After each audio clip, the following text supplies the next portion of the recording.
Hey everyone, it's Graham Coleman with Daily Extra, and I'm here on the red carpet waiting to talk to Laverne Cox. I will. Hi, Daily Extra. How What's are your you? name? Graham.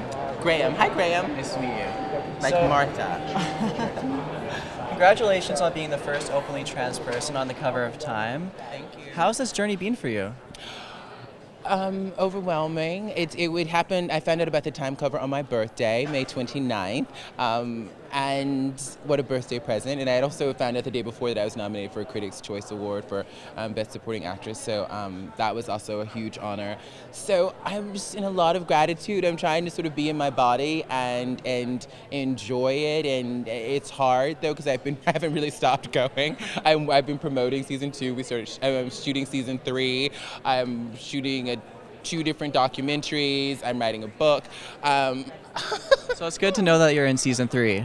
Yes, I guess that we just gave something away. Yes, I am in season 3, and I'm very, very blessed. But I think it's important for us to, especially here at World Pride, to remember that just because a black trans woman is on the cover of Time magazine, that there are not still trans people all over the world fighting for their lives, fighting for their dignity right now. So many people know about your fictional character, Sophia, on Orange is the New Black, but not everyone knows that you're part of this documentary called Free CeCe, which is also about an incarcerated trans woman of color. Can you tell us about that? CeCe McDonald is an African-American trans woman who, on June 5th, 2011, defended herself against a racist and transphobic attack and ended up serving 19 months of a 41-month prison sentence for defending herself. She was released from prison earlier this year, and she served her time in a men's prison. Oftentimes, trans women who are incarcerated serve their time in men's prison. So the film Free CeCe is about CeCe McDonald, her story and her experiences with the criminal justice system and with mass incarceration. And also the film is about the culture of violence against trans women. Often trans women's lives are in danger simply for being who we are, and we're trying to get underneath that and find reasons why and hopefully some solutions. So what do you think needs to happen in order for trans misogyny and violence to end?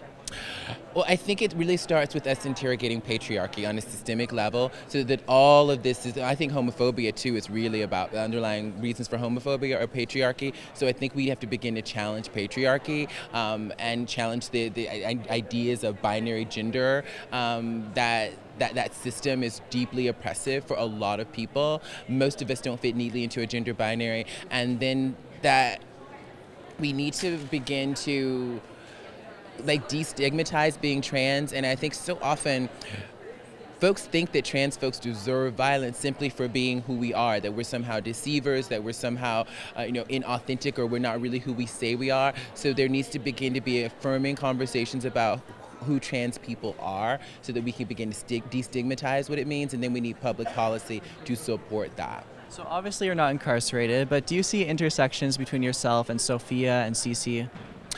Absolutely. The reason I was so drawn to CeCe McDonald's story is that very easily I could be CeCe McDonald many times. I live in New York City. I've been walking down the street in New York City, and someone has yelled out calling me a man. I was kicked on the street once. I was called a he/she just a few weeks ago. I was walking on 28 and Park Avenue in New York City. I was walking by and I heard someone call me a he/she. I'm like, does anyone even say that anymore? But apparently they do.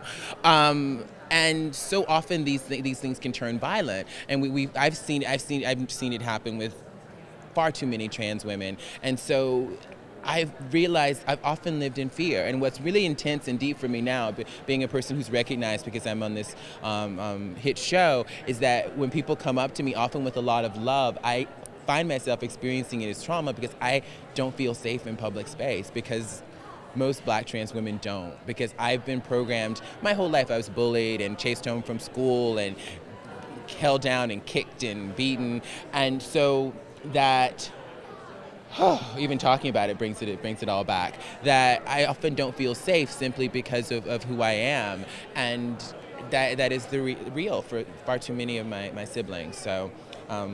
Yeah, it's often not safe just to be who you are. And a lighter question, Yes, you as Sophia, do you feel like that's a realistic representation, and does it even need to be? Well, our show is, I think all of the women on our show are quite real.